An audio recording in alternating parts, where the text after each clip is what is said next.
I'm here with Adam Orenczak of Onsite. He is an IT expert that works with small businesses, and he's been kind enough to talk to us about how to maximize your Wi-Fi, because especially as entrepreneurs, this is so important. Adam, thank you so much for taking the time to do this today. You're welcome. It's my pleasure. So one of the things that we've been experiencing our BNI team as we do our weekly Zoom meetings, we see all of our entrepreneurs really struggling with their Wi-Fi connections. And a lot of times we're at home or we're here or we're there. And what we just got done with is some tips and tricks to how to manage your provider and the support on that, and exercise the support call to them even when you might not need it. So when you do need it, it's a little more fluent. And the placement of your Wi-Fi is so important in your house. And of course, one of the items that I keep harping on is if your business is important on your computer, plug it in and don't rely on Wi-Fi until you have to. Totally. And so I know that necessarily working with entrepreneurs and solopreneurs is probably not your sweet spot. So again, so appreciate your expert advice, but tell us a little bit about what you guys do at Onsite. So at Onsite, we, I can never do this right. We support businesses are 10 to 100 computers in their office. Wow. And what does that mean? So we come in and we take control with a flat rate. So we give that business owner a budget that withstands every single month. And when something breaks, now it's on my shoulders. So it's on our shoulders to take care of everything that breaks. So we are incentivized for more profits by being proactively fixing everything that we know. Love So with our landscape and the computers that we've been servicing and modeling after for years and years and years, we know a lot what can happen tomorrow, right? Whatever that tomorrow is.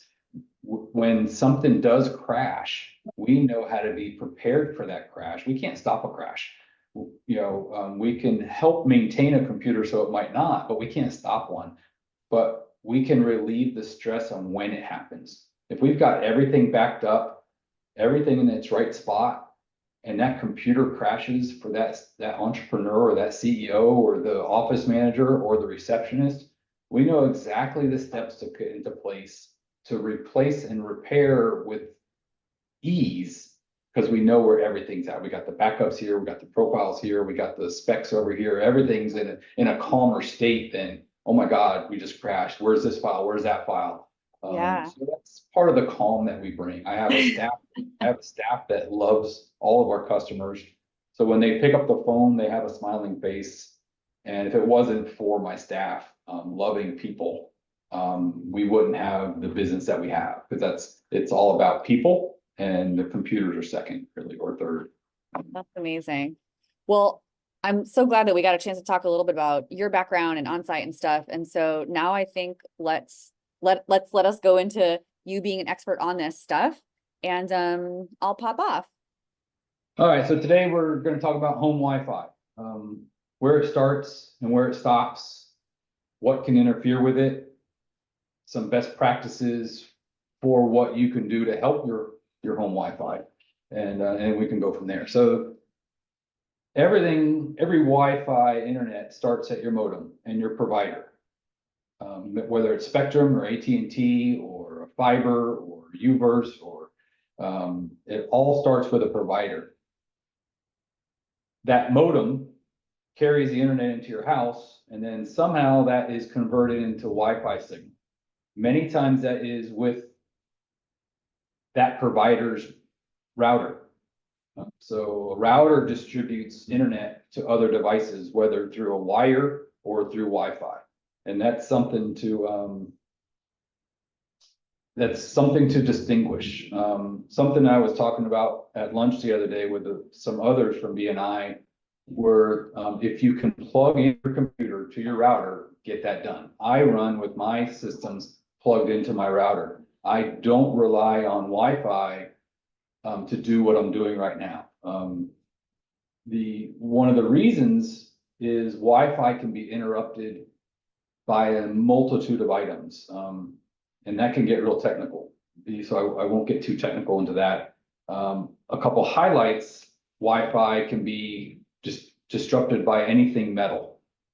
It can be disrupted by a microwave. We had one customer going through fits.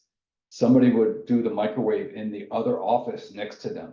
And that microwave would scatter signal into their router and disrupt it. And their whole office would lose Wi-Fi for 10 minutes. So there's all kinds of interferences that can happen with Wi-Fi that could be out of your control. So whenever you can plug in to your router, we highly recommend that. Now, so Alicia, I'm gonna pick on you now to, are you able to plug in, or is your router and your modem so far away that it wouldn't make sense, right? Yeah, Adam, they were far away, but I went on a rampage and got a cable and shoved it through the wall and Yeah. moved the router to be really close to my computer. And because I thought maybe the proximity would help with the signal strength, and it did not. So then I got an Ethernet cable and an adapter, and that has been a dramatic improvement. Very good. Yeah, that's so that is for business, right? If you could plug it in, plug it in. And that's a great example to get away from the Wi-Fi areas. And you mentioned something before about maybe your computer is a culprit, and that could be. But let's stay on the modem and the router, right? There's two distinct pieces of hardware that are different. Sometimes they're combined into one, sometimes they're not. Placement of that for Wi-Fi needs, centrally located where all the users are going to be using the Wi-Fi, and high above. Oftentimes I recommend, I'll go into a house, especially if somebody's moving into a new house, I'll find a linen closet or a central closet, and I say, you need to get an electrician to put an outlet. So you can put all your internet Wi-Fi in the top of this closet, and that centrally locates that Wi-Fi access point or that router to the rest of the house. Centrally located is great for either Wi-Fi, or if you're going to run wires to it. Now you have something that's in maybe the middle of the house where running wires in the attic is a little closer. And getting with our hometown handyman to run a wire through your walls would be a great solution to get your stuff wired. The other part, any questions on that? Yes, I have a question. Go ahead. I hear you right that having the router high up off the ground is actually helpful. Did I get that? Yeah, so Wi-Fi is blocked by dense objects and metal. So a lot of times, your house could have metal studs in it that you don't even see. Or you could have metal desks around. So getting that Wi-Fi a chance to propagate when it's high is much better off, because normally, like you're sitting with your laptop, the antenna is in the top of your screen of your laptop, so it's higher up, right? So when you're walking around, to have that Wi-Fi hovering over and getting down into the equipment is better than it trying to come up through things. Whether it's a television could be blocking it, you could have a refrigerator on the other side of a wall. So if your Wi-Fi access point or your router is on the floor and there's a refrigerator on the other side of that wall in your office, now the other half of the house is having struggles to get through that refrigerator. Because the metal, it just completely, it reflects the signal, doesn't stop it, but it reflects it. So that's, so getting them up high is helpful.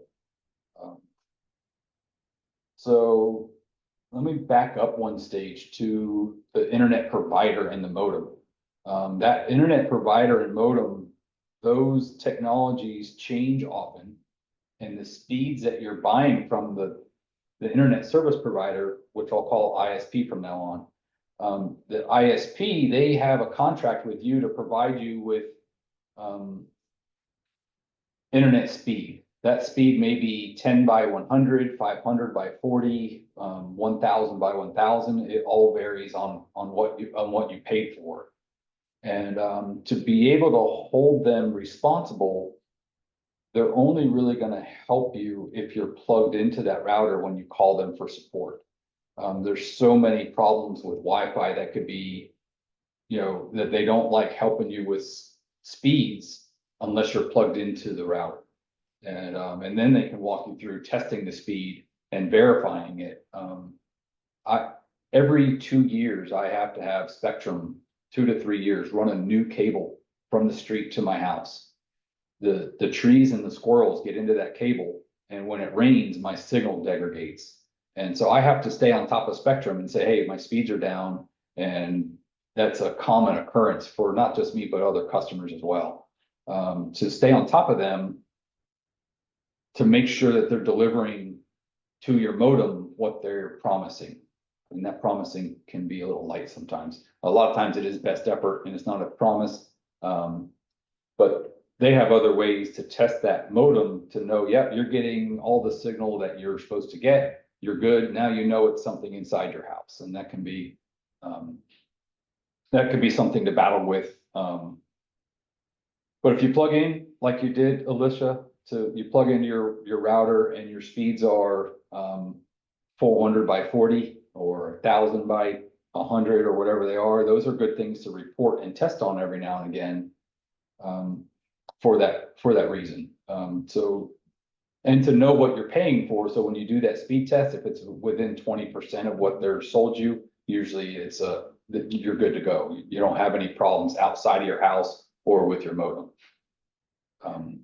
The other last point on that to touch on is their hardware can go out of date and they won't necessarily tell you. So it's not a bad idea to call them at least once a year and check on that. And oh yeah, we got a new model. What are you still doing with that old modem? We had so many problems with that, that you need a new one. Yeah, we'll send that out to you for $20, or a lot of times they'll just do it because you're paying. So any questions on that? Am I speaking at your level, or am I geek speaking? That's really interesting. And that sounds great, especially the degradation of the equipment. That totally makes sense. And yeah, they're not going to necessarily proactively tell you that. I think that's great advice. Would you say like once a year it would be good would you just call your 1-800 number and ask them if there's a new one available, or would you go into a store? Yeah, I would do a support call to them and say, hey, I want to check my line speeds, and they'll walk you through checking them.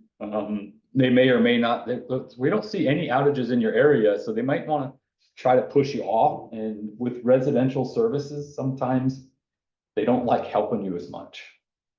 So one of the things that we do recommend when you're running a business at your house is to upgrade to business class service from the ISP. And like I took my whole, I run a lot in my house. And so I upgraded all of my house to business class internet from Spectrum. And it doesn't really cost more, except when I call, we get a different support queue. And that support queue is more helpful than the residential class. And that goes with any carrier. If you're paying for a business class service, sometimes the difference of the speeds are nothing, and the same equipment, it's when you pick up the phone, you'll get different support. And that is something that Greg and I can help with if somebody was wanting to do that, to switch from your home internet support to a business class. So we specialize in helping people move to business class. We touched on modem, we touched on support. And when you are doing support, to make sure you're plugged in, because they're not going to help you very good on the Wi-Fi side. Go ahead. You have a question about you suggested doing a speed test. What sort of speeds should people be looking for example, just regular internet usage versus joining a Zoom call versus like presenting on a Zoom call where you're maybe presenting your screen? Because people might do a speed test and they're like, okay, well, what does that number mean? Would you mind letting me know? That's let me share my screen and do a speed test real quick. And and also share in chat my favorite speed test.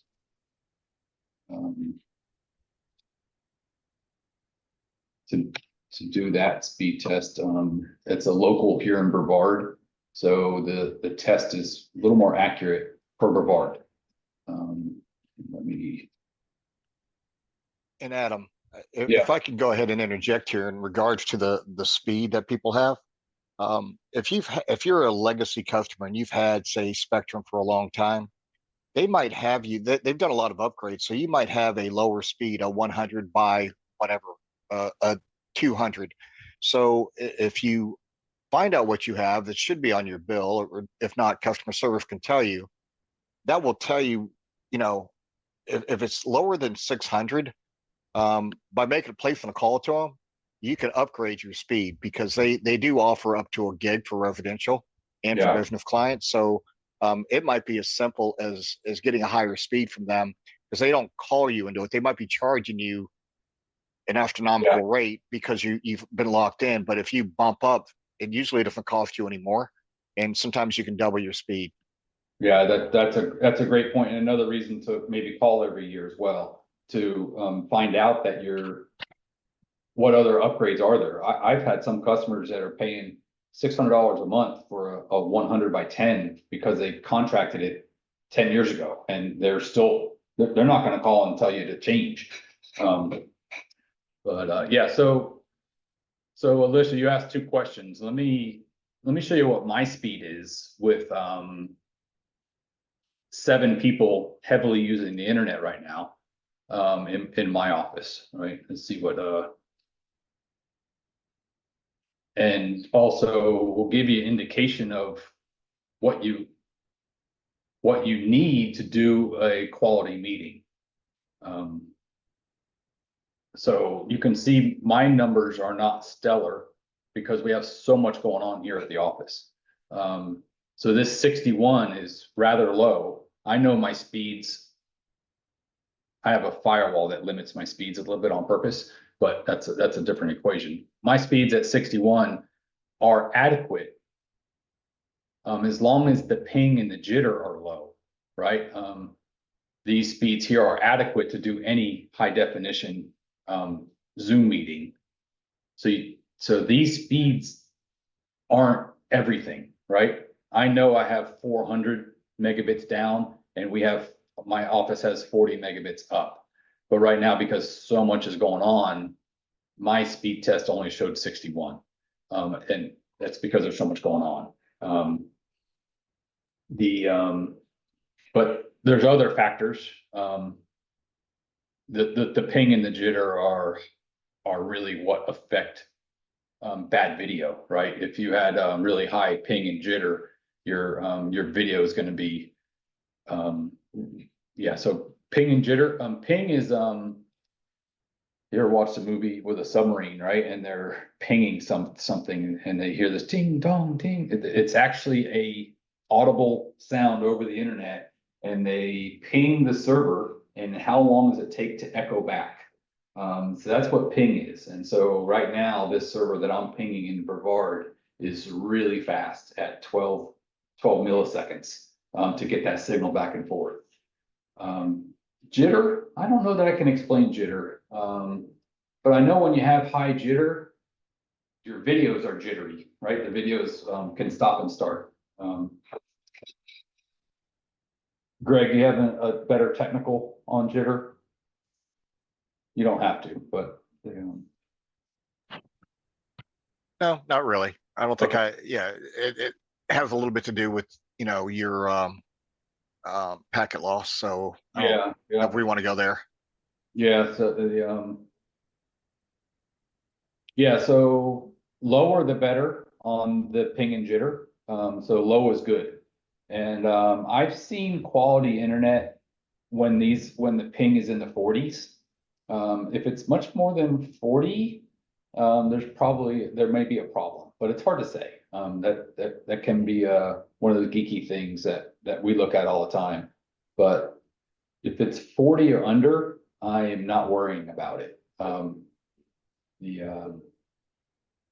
So that's the nutshell ping is more important than jitter. And you can see my download speeds are a little higher now because maybe somebody shut off their streaming video that they're watching in the next office over. I don't know. Not that my staff would be doing that right now. So yeah, okay, what did we touch on? It's let me keep on track. I'm not used to doing these webinars. So that is the speed test. And this speedy.0 layer is a clean place to do it. There's also speedtest.net, which is very popular. And Spectrum has their own that uses speed test, but when you call them, they'll say, hey, use this one. We don't care what that one said. We only use, they only really want to record the one that they like for their support. You can see my ping is at 18. My download speeds are around 100. And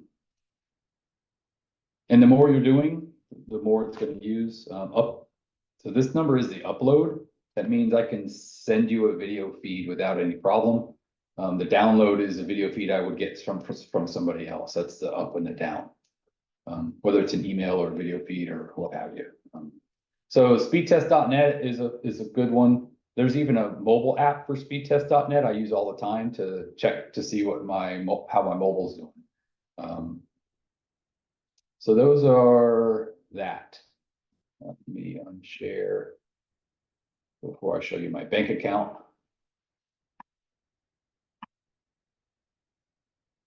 There, stop share.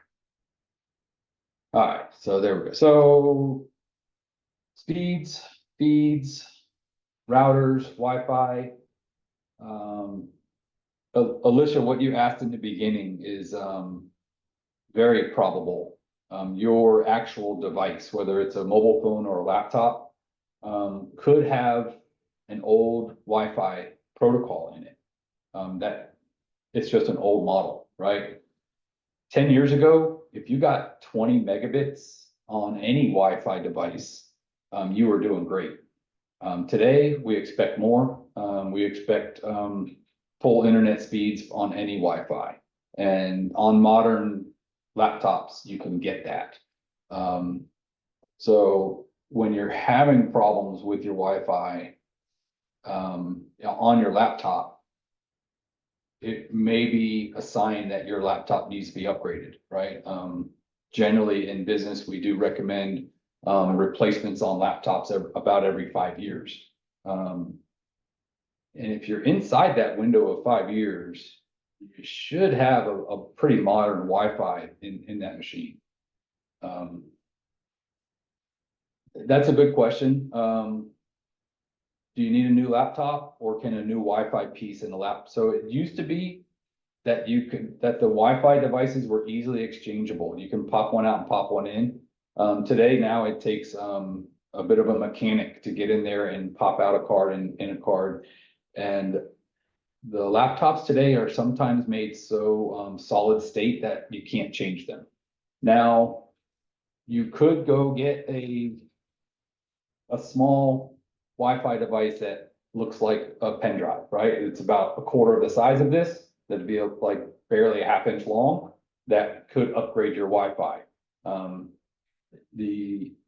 Those could be had from Office Depot or Amazon. And then you just switch from one Wi-Fi to another. You plug it in, it'll load a driver, and that could just completely wake up. A good question. All modern ones are, if it's on the shelf at Office Depot, it's modern, and it's going to be I can't answer that completely because I would lie. I could be lying to you because they could have old stock on the shelf that's 7 years old and they're selling it out.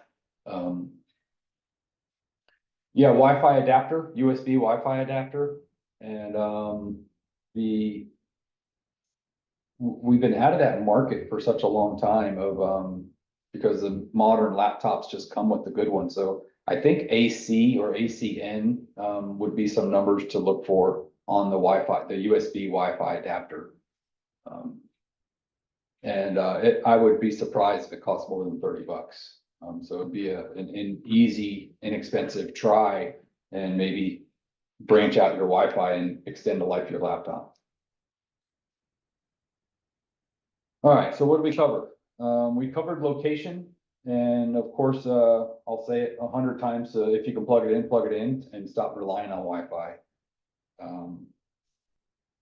Support, it's important to call support and walk through the settings of your modem, especially when it's not in a crisis. So you know the process of what they're going to expect from you. And if you're doing that when you're not in a crisis, when you have a crisis, then it's less stress, right? Because you'll know what to do. So if you do it in a calm state, when you're not having a problem, and you walk them through the narrative, and then they'll ask you questions, you can ask them, and then you can, I always recommend testing your support, so you know how to deal with them.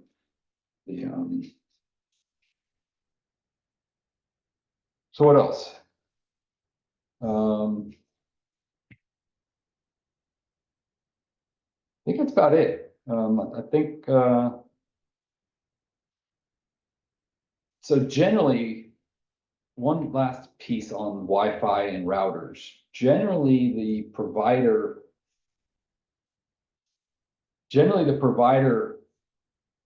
provides the router.